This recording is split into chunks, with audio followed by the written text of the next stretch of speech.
And welcome back to DreamHack Grand Prix here in Valencia. My name is Nimsh and I'm here with Lothar and Raven to bring you the cast, the second round of Swiss. 250 players. You could see those players showed on the camera. There's like a lot of people, like rows and rows of people, all of them playing Hearthstone in this long day of the Grand Prix. And guys, you're joining us right now on the couch. You weren't there in the first opening. How are you doing? How are you enjoying Valencia so far?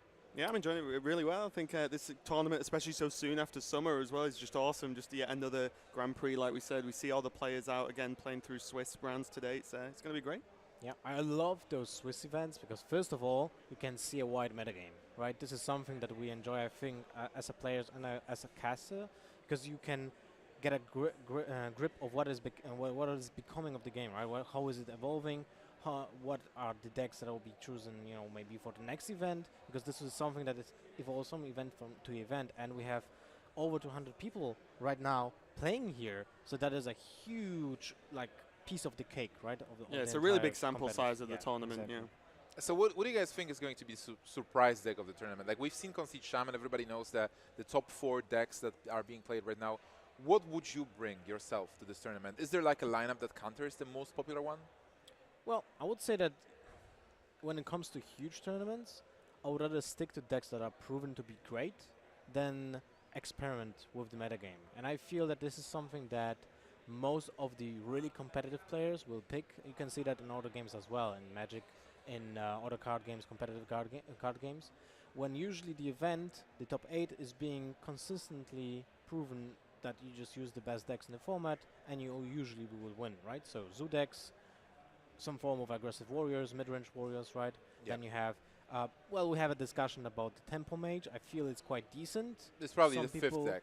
Some people disagree, but Shaman, Warlock, and Warrior are like the 3 top decks, right? Token Druid is like the 4th probably. Yeah, I mean, I think in terms of a tournament to this size, like you said, you need to grind through those Swiss stages. Yeah. It's going to be, a hell of a lot of games to be played. So you take the most consistent decks overall. But for me, I'm just excited to just see more Yogg Druid because it's pretty much just been seen as one of, if not the best deck at the moment overall. But a really intricate deck to actually try and play. So I'm just looking forward to seeing more of that. Definitely. And the next match is going to be Pokrovac versus Xziries. And what can you tell me about those guys? Because we know Pokrovac from HCT. Xziries was there at DreamHack Summer. We've shown some of his games, but he's not that known by the community. So do you guys know anything else about him? Yeah, I think with Xziries, really, he's known for, or at least I know him as more of like a deck builder more than anything. He sort of comes out with his own versions of all the decks. He came out with, I think, a pretty good Face Warrior deck, like a month and a half or so ago. So, really strong initial version of that. So, really it's just innovate and work on those lists and can play them really well also. So that's always a bonus. That's a good sign. Yeah, it's definitely a good bonus to have as a competitive Hearthstone player. And you hyped him up as a deck builder, and he's actually bringing Rogue and Hunter. And Lothar, what do you think about Hunter in this metagame? Oh man, I'm one of the guys that when Hearthstone became a game, let's say, that was 2013. Hunter was my favorite class, and it still is. While back then it was non-existent in the metagame. So I have like an emotional attachment to the Hunter class. You and Rex are bros. Yeah, exactly. So I always try to make something unusual of Hunter, and I would love to see something new. Maybe someone gets that lock and load Hunter in a tournament, right? It's pretty random, but maybe someone will get it. Otherwise, we'll probably just see an aggressive mid-range deck, and that's basically it. What became from Hunter nowadays, right? We'll see. Definitely the first game is starting. Lothar and Raven is going to cast, so have fun, guys, and a good cast. Thank you, Nimsh. So, a Dragon Warrior, which is kind of popular at the moment, right? Just a little bit, yeah. Pretty much seen as the best overall warrior deck. Maybe it does have a couple of matchups that are a little bit weak, but overall just the strongest deck. No surprise to see Pokrovac bring this deck to the tournament, as I'm sure many players have, and with a pretty good opening as well. He has the Dragon Synergy with Alexstrasza's champion, which a lot of people just call the additional 2 War Axes you play in the deck, which makes which is part of why this list is so strong. Yeah, those are insane. The Alexstrasza champions are just nuts when you think about it. As you said, they're literally weapons on legs. Yep. So, and even better because they can stick from turn 1 if you count them out, and they can deal actually more damage than for your War Axe without blocking that slot that is being reserved for the weapon, right? This is why they are so insane. the value of having an immediate impact on the board with the small cost, the small investment of mana makes it so worthy, right? And that's the thing. That's why the deck is so effective. And I think like Xziries' champion kind of describes Dragon Warrior as a whole, right? On one hand, the minion trades very well, and there's a lot of, it's used as removal a lot of the time against the more aggressive decks, and that's sort of the same with Warrior overall. Has some really powerful removal tools. But on the other side, you can actually just smack them in the face, and then just go really aggressive with this Warrior deck and just kill them in like 5-6 turns. You get your Kor'kron Elites, your weapons, as we can see the Dragon synergies coming out there. Like, you can be so aggressive with this list, or you can actually play a more sort of slightly slower mid-range style. Alexstrasza's champion is just I would say, if you have the bonus always, that's the best minion available in the range of from 1 to 3 mana, basically. Oh right? The flexibility of its charge and stats is just so, as you said, it can be both aggressive and defensive, so it's amazing. By the way, the Fairy Dragon, who would have thought that we'll see it again, right, in the metagame? Yeah, it's just the overall power of Dragon Warrior. But again, if Alexstrasza's champion wasn't a card, would Dragon Warrior be remotely as strong? Probably not. Probably not, yes. We do see from Xziries here the coin, the slight stall. He's probably weighing up whether he wants to get the weapon equipped, kill off the Fairy Dragon because it can't be targeted by spells, or whether he wanted to use the Argent Horse Rider. But the problem with the Horse Rider is it becomes quite weak because you use up that Divine Shield straight away. But this just gets the weapon, gets the tempo for the following turn, and you can still play Argent Horse Rider or like Fiery Bat Hero Power. So definitely leaving himself with a couple of options here. But again, we were talking about this earlier. Blood to Ichor just being the ultimate way to deal with an Argent Squire. You remove the shield, put a 2/2 on the board, and make it really difficult for that minion to have any impact. Well, it's a better Taskmaster, right? Yeah. I wanted to go back for a second for the in the turn when Xziries used the coin. The fact that he stalled for a few seconds, that gives informations. Yep. That is giving just a big red light for your opponent that he has something for 3 mana, something else that can react to my minion. And then you can browse through your head. Oh, it can be the Argent Horse Rider. It can be maybe a 3 mana taunt minion instead of a weapon, right? So there's few options that you can prepare for. Unfortunately for Pokrovac, he couldn't play around the Argent Horse Rider, but I'm sure that he had it in his mind that this will get actually cleared next time. Exactly. There are still things like that if the player's watching out for them, you can think, well, he blatantly has an option here. He has multiple options, should I say, which is because of the stall. But Xziries here just going for the kill command to clear up the Azure Drake. Again, just trying to get something to stick to the board, but he's pretty fast at making those decisions, right? Yeah, he plays the Fiery Bat, which is great, but like this one board just gets wrecked by a ghoul. But they had no other real option there other than playing hero power. But as you said, you need minions on the board to try and like speed up this game a little bit, because you can see now just a casual 6/6 gets dropped by. So it doesn't have the battle cry effect, but as a 6/6 a lot of the time doesn't need to. That's true. It's just a big minion. Yeah, Xziries getting the Huffer though, and drawing into the freezing trap is a really good answer. So there's only really Kor'kron Elite or the Alexstrasza's champion that can sort of like burn the freezing trap, so to speak, and leave you 6/6 up on the board. And this is what Xziries is going to go for. And you can still reuse it. Yeah, and you just recharge it as well. So looking really good with the 7 mana available there. Allows him to do this. But he's going for the Elder Drake. I can understand that because of the fact that the Alexstrasza's champion still has value while it's in his hand, right? Yeah. But I was just thinking, how much value does it bring when you just trade with one of those Fear Bats? Because your health is quite low, I would say, even for a warrior, right? 18 against Hunter, that is a mid-range one, can be quite low. The fact is, 1 kill command was already used, right? So that's also important. Yeah, I think now Pokrovac will feel a little bit safer knowing that one of those cards isn't Call of the Wild. So now no cards in hand, and now that Pokrovac, Xziries has to just like work with what he has now and what comes off the top each turn. But Pokrovac there asserting dominance, getting Grom down, and he has Rag to follow up. He has Malkarok, he has Blackwing Corrupt, he has all the tools he needs to finish this game out. And Highmane just might be it's a little bit awkward though, yes. Because as you said, Pokrovac's on at quite low health, so even just this Highmane kind of just needs to be dealt with, to be honest. Well, it can be easily dealt with because there's the Grom that has 7 HP, right? Yeah. And important thing to know is that Hunter doesn't have a really easy way to deal 1 damage. Unless he uses On the Hunt or Unleash the Hounds, there's no easy way to deal a packet of 1 damage. You have to use a quick shot, or you have to use a kill command, or you have to use an explosive trap to deal with a minion that has 1 HP, and that's very awkward, right? It's never something you really want to or do, the weapon, right? Yeah, but you don't want to attack into a Grom, right? Usually. You don't want to have that's a a lot of damage to face. 10 damage to the face. Oh, okay, I'll just take 1/3 of my health total, right? Yeah. Interesting there as well that Pokrovac went to actually clear the Azure Drake instead of going more aggressive with the weapon, because he did have the 2 charges, and he's already pressuring the warrior here, and he's actually just opening up to a lot of damage. He chose to just remove the Azure Drake, so there's just less chance of clearing all of this high main. He wants the hyenas on the board to keep stacking up that damage there. I was thinking about, what if you just ignore, 7 high main, and just go with it and just win next turn if my opponent doesn't top deck? But there's Hunter so many has a lot right? of damage. 2 quick shots, 2 Call of the Wilds, I guess. There will be 2 Call of the Wilds, so that's 4 hours. Even another animal companion in Huffer. Right, so that's 5. And what else do you have? Second bow. Oh no, he's got bow equipped. Sorry, so that doesn't matter. That's quite a few options, but second high main. And there is 21 damage on board actually, and that's it. Yeah, and that is just going to be a game, and it's really over quite quickly. And we saw again just the power of Dragon Warrior having a strong start.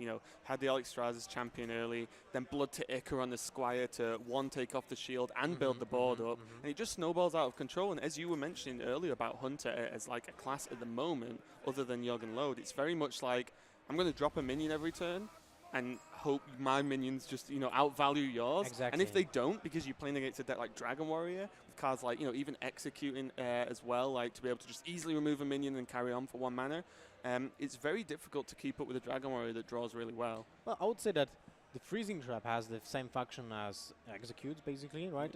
Because it's a tempo gain, but the problem is, well, Warrior has means to play around freezing trap. Right? The Alexstrasza champion was the perfect answer. Even Korkron is yet another card that could have done exactly. That. But imagine if there would be no charge minion, right? In that point, and that Draconite Warrior would have to attack into that freezing trap, and you lose an entire turn. An entire turn, when you're at 6 mana or 7 mana against a Hunter, is most likely losing you the game. Yeah, well, look how low he got him without that. Yes. He already lost quite a lot of damage with the Dragon trading in as well, so he would be able to go into that. But it's going to be game 2. Pokrovac still on his Dragon Warrior, of course, is his last hero standing. And Xziries has gone on to a Zoo Warlock. Well, this time the opening is not that great. There's a 2-drop, but there's still 6 cards that can be drawn. So they can be played on turn 2. So maybe Pokrovac will top deck, and there's a Blood to Ichor, which is not bad. No, but Possessed Village is like the counter to Blood to Ichor to a lot of the time. It has to be Abusive Sergeant there, right? Yeah. Or Direwolf Alpha. So yeah, I would consider maybe it, but then at the same time, because I would consider it because of the fact that you have a curve on turn 3 and curve on turn 4. So you exactly know what he will be doing. And now he has also at turn 5. So, and at turn 6 as well. So when do you use that Blood to Ichor?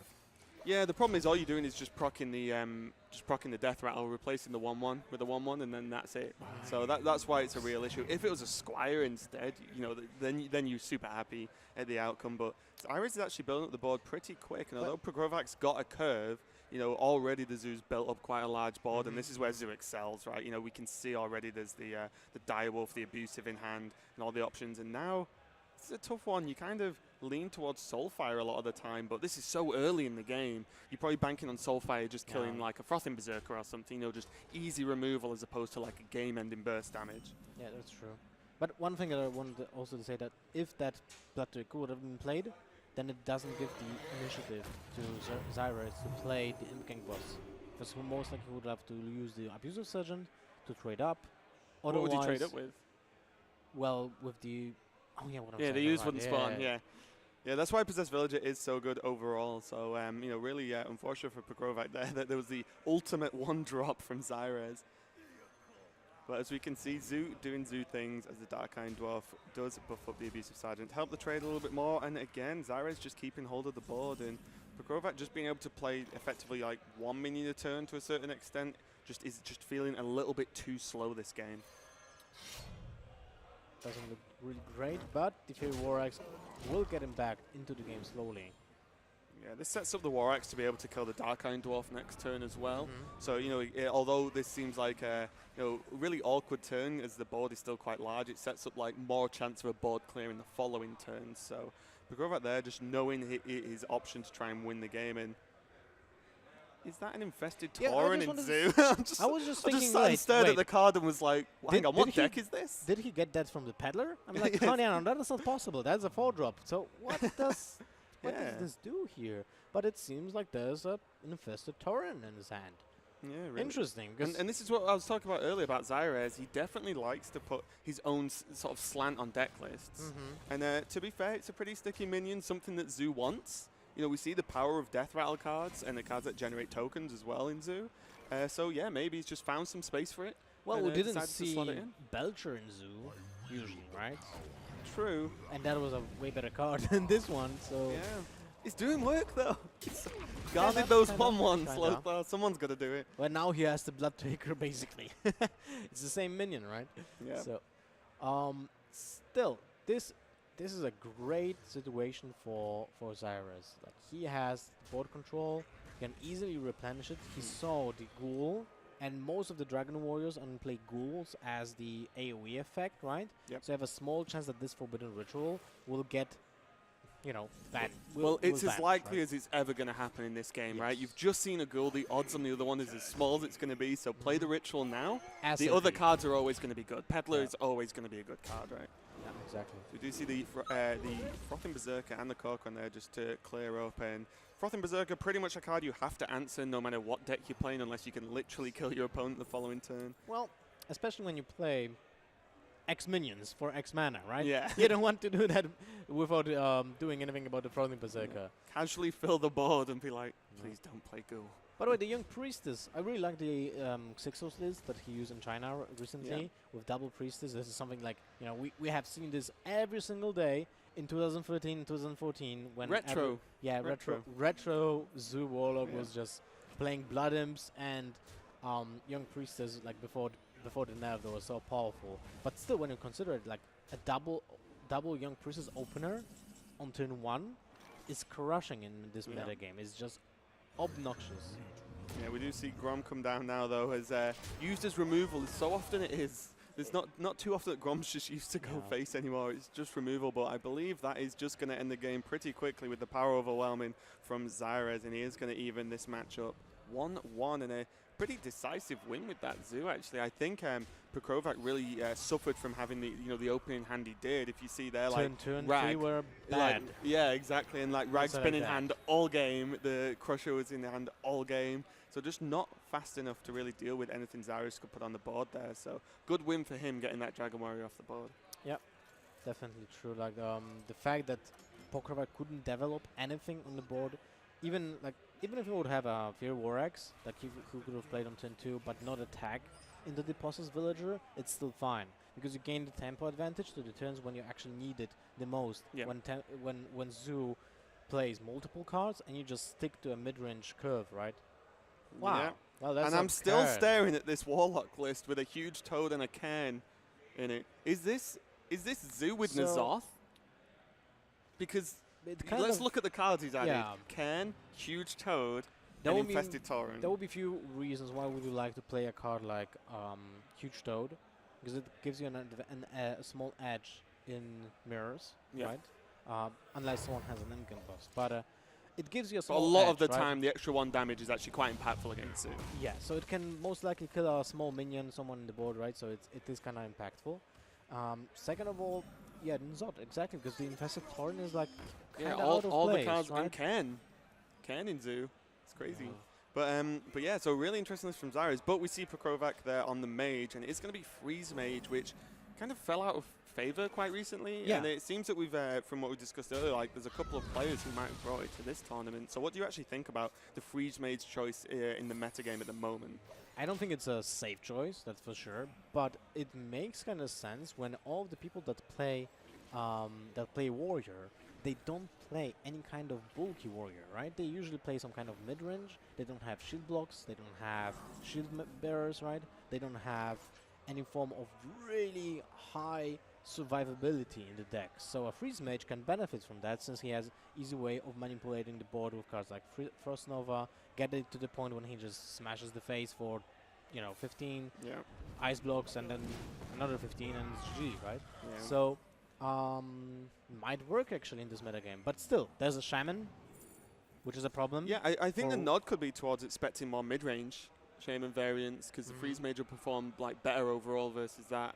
I feel at least, but we did just see the Councilman cleared up there as we were just having the few early turns from the Freeze Mage, not doing too much as Xziries does build up. But then again, how much better is this variant of Zoo versus Freeze Mage because of the death rattles? Like, just naturally going to be more powerful versus the AoE clears, which is what Freeze Mage excels at, slowing the board down and clearing off, as we can see now. Unfortunately there for Xziries though, don't believe there are any death rattles on the board, so that board is going to be cleared.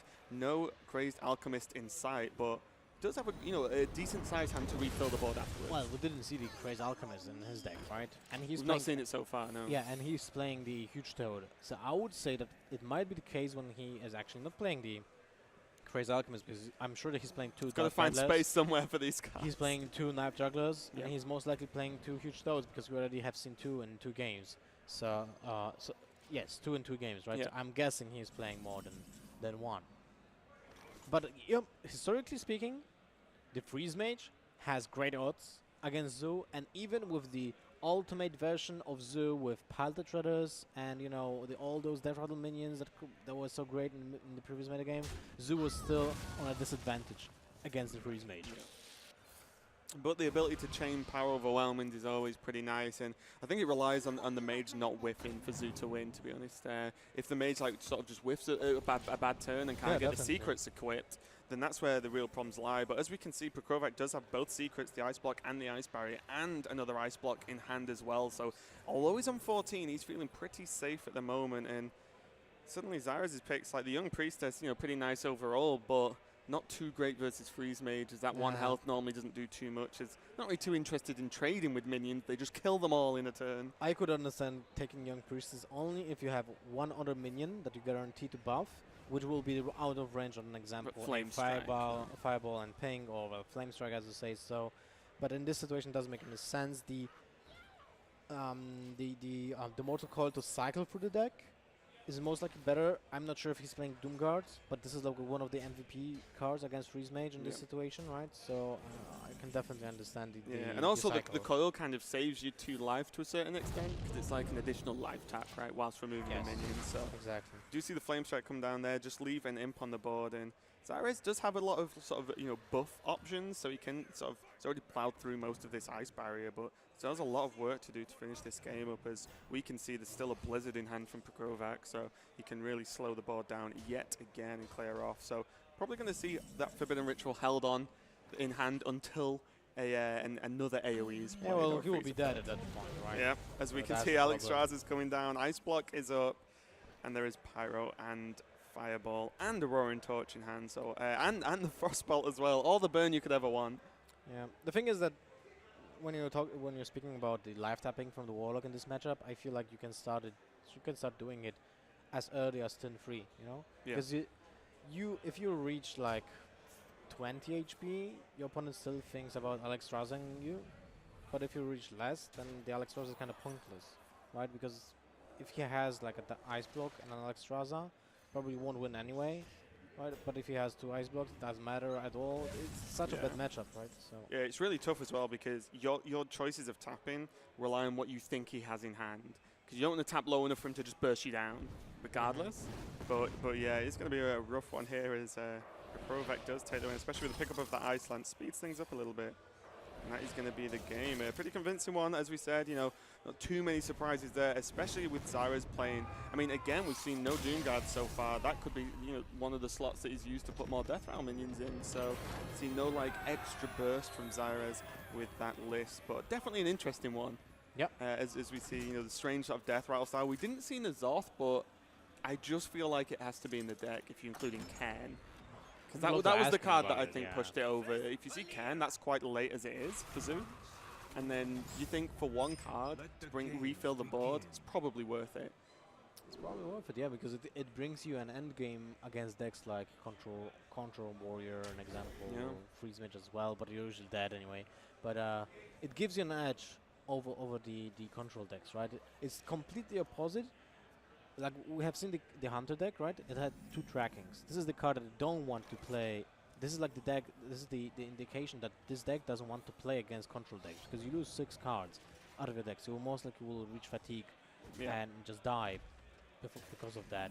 So that kind of that Hunter deck was a typical mid-range that wants to finish the game between turn 6 and 8, while this zoo is kind of like a hybrid between finishing as early as possible while still managing to have an end game.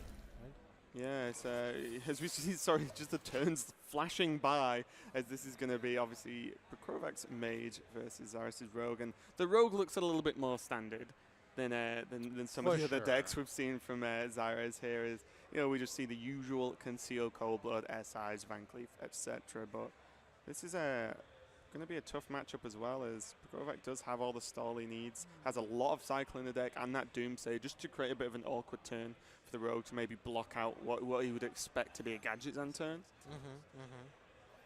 Yeah. So it's not really a great matchup for the Rogue. One of the strategies that I would like to see is just to ping Acolyte of Pain 3 times, so you can overdraw your opponent and burn an Alexstrasza or Ice Barrier or a Ice Block ideally, so you get more damage by doing that, right?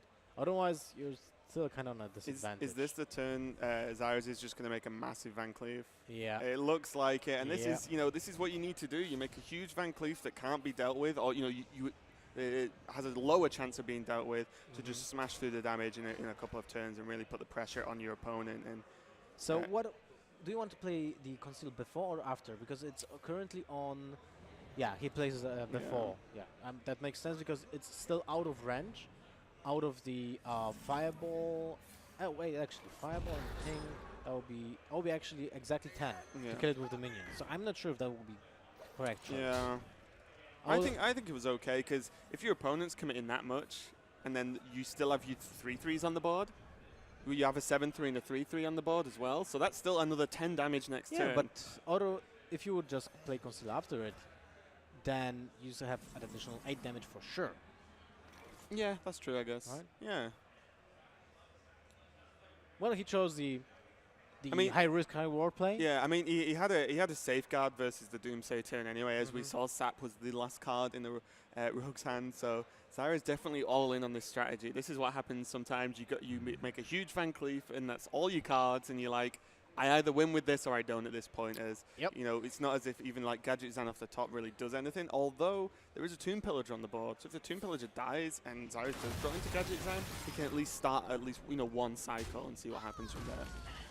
Well, he put on the dark glasses and said deal with it, but it's pretty easily dealt with. Ooh, Farseer can actually heal up Van Cleef here, so you can get out of range of, like, you know, the Flame Strike that was looking like it was, you know, edging towards being set. I mean, the Flame Strike doesn't really change here, if anything, because he's still on 1 HP. Yeah. So that is not something that will be mattering that much. Pushes out with Fireball. Yeah, but do you want? If you play Fireball, then you have to to get a second Frost Nova. I mean, that was okay. Yeah, the Flame Strike does come down there and leave Van Cleef on 4 health, so still kind of awkward to deal with. Needs like Frostball or a Fireball or something like that to clear off along with the ping, and there's just smashing you in the face for 10. That's it normally feels good, and gonna just re-equip the dagger, equip the Deadly Poison, and go for another 3. So now Pokrovac is under quite a lot of pressure. There is the Ice Block in hand as well, so there is delaying tactics. He sells the 2 Doomsayers because the first one got sapped. So we might even see Iceland's Doomsayer here. Iceland's Doomsayer is a great answer here. Yeah. They still have a face-up card with the Ice Block, right? Sorry, Ice Barrier. So that dagger is practically useless. Yeah, and also already seen 1 Eviscerate as well. So the double Evis couldn't have come out to finish the game, which is why. And he used the Foul Nose. Yeah, so which is why the choice of Ice Barrier over Ice Block that turn, because the odds on it being procced are so tiny unless there's some like Sinister Strikes in the deck or something, which you're just not naturally expecting. Yep. Now he's been being more secure, and I really like that, playing the Ice Block this turn. There's like almost no way that Xziries can dig himself out of this. Unless that's he can draw Gadget Zan. Yeah, I was going to say he can draw Gadget Zan, which means he has 2 spells in hand he can cast immediately. The second Gadget Zan, not what he wanted at all. Shadow Strike is going to get used to do all that damage to a 2-1, as you can only target full health minions with that card. Yeah. And he needs to do it Yeah, as soon as possible. you just have to cycle. It's the only way there's any chance of winning here. But now, do you attack the 1-2, the Acolyte with the weapon, and only give the mage 1 draw, as the mage is only on 4 cards? Or do you try and just start going face with that? Because it's the option of giving the mage potential more card draw versus actually just banking 3 damage. It's definitely a tough one. It's a tough decision, yes, because let's say he will ping it, the mage will ping it next turn, he has 8 mana available. What does he do with the 8 mana available? He has a lot of options to kill that guy's at an auctioneer. There's a Frostbolt. Sorry, the Frostbolt is actually out of the way. He needs to use a Fireball to kill it, so that's actually not that bad. The other combination was Frostbolt then Falnos. Yeah, I'm I mean, not sure if you want to play over the this course turn. of a couple of turns here, if he just decides to drop Falnos with, say, like Fireball, he can actually just stack enough damage to win. I think it'll take him like 3 turns, because he doesn't have like an Emperor proc to reduce everything down. But the second Fireball definitely going to help, though. I think now with the second Fireball and the Alexstrasza, he just kills the Gadgets and this turn. Alexstrasza next turn, then just kill. Well, he has lethal with Fireball, Frostbolt. So what do you say about just Isons here? Next turn is Alexstrasza. I think because you have Ice Block and Ice Barrier up and Alexstrasza offensively, there's the 8/8 to deal with, and you have Pyro. So the odds on your opponent being able to clear all that are so low that this is just a relatively safe place. Because the only way I can even imagine Pokrovac losing this is if the Gadget Zam went like crazy turn the next turn and like drew the rest of the deck, and then he would have enough damage over the course of a couple of turns to finish the game. Still not sure about that, because now he doesn't have an easy way to finish off his opponent, you know? So it's 7, 15. Wait, what I'm talking about is the Falnos on the left side. Never mind. It's still 15. Yeah. There's a Shiv. Oh, wow. He's actually playing the Shiv. Yeah, Shiv could have been scary early Yeah, on. because Shiv into Eviscerate is just game. I was talking about the only possibility of breaking that 6 damage was actually Shiv into Eviscerate with Falnos, right? Yeah.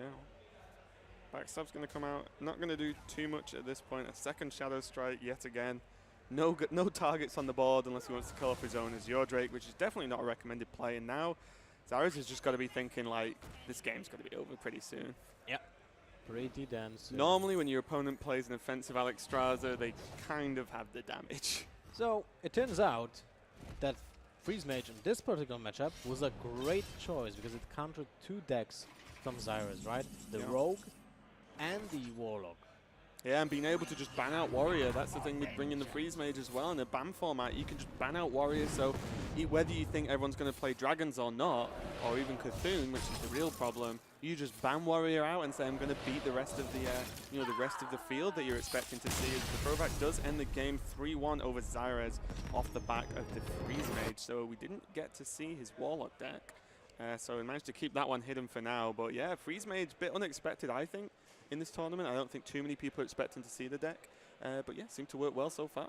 Seems to work well. Well, we'll see how it goes in the future of the tournament, but I assume more people will bring it, right? But it all depends on the big picture of the metagame. If people will stick to decks like Zoo and Rogue, I don't think that many people will bring Rogue, right? Yeah, I think it's like Zoo and Midrange Shaman are the expected Yeah. ones. And even, it's like, I think you always ban Warrior, so the Dragon Warrior aspect isn't too much either. But what do you think about the Freeze Mage pick overall in this tournament, Nimsh? I think Freeze Mage was excellent, but it all went wrong for Xziries when he lost his Hunter, because Hunter has an okay matchup versus Freeze Mage. You have a lot of sticky creatures, and Freeze Mage really needs to find Alexstrasza.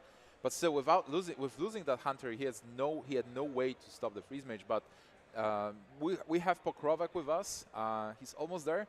Hey man, how are you doing? Put the mic closer to your mouth if you can.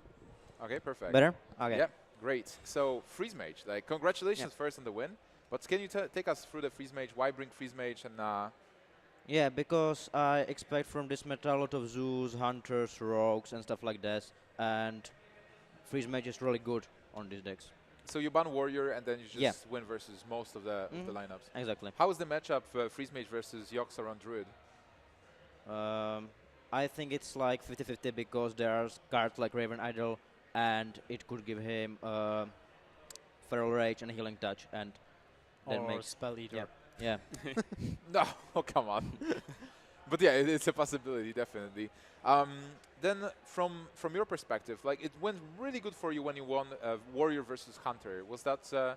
Yeah, I think it was really, uh, really more like, you know, um, The matchup is favoring yeah. Hunter. I'm not sure because he played like Divine Shield version, Yeah. and it's better to Zeus, but it's not that good on versus Warriors. Because you outvalue his Yeah, minions, right? exactly. Because you have a lot of relevant effects and Blood to Iker and stuff like that. All right, all right. And who came here from Czech Republic? Because you guys have a lot of players. Yeah, I'm here with Fele, with Swiss King, with Stensivka, and from Slovakia, I'm here for Ivan Floch. Nice. And guys, do you have any questions for Pokrovac? I think that was really well played. Yeah. So good luck in the next rounds. I really like that you picked the freeze mage, and hopefully we'll see a meta game that will actually be countered by a freeze mage. Yeah. You think many more other people also brought freeze mage when you talked with other players? I'm not sure, I didn't hear it from Okay. anyone. Well, we have to keep an eye on it. Raven? Yeah, I was just going to say, who did you like prepare with the most for this tournament? With Swiss King. Okay. So Like look forward to see how he performs then as Yeah. well. So Swiss King is the real Swiss King. Yeah. All right, good stuff. So thank you so much, Pokrovac. Thank you for joining us, and good luck with the Yeah. rest of the tournament. Thank you very much. We are actually ready with the second game.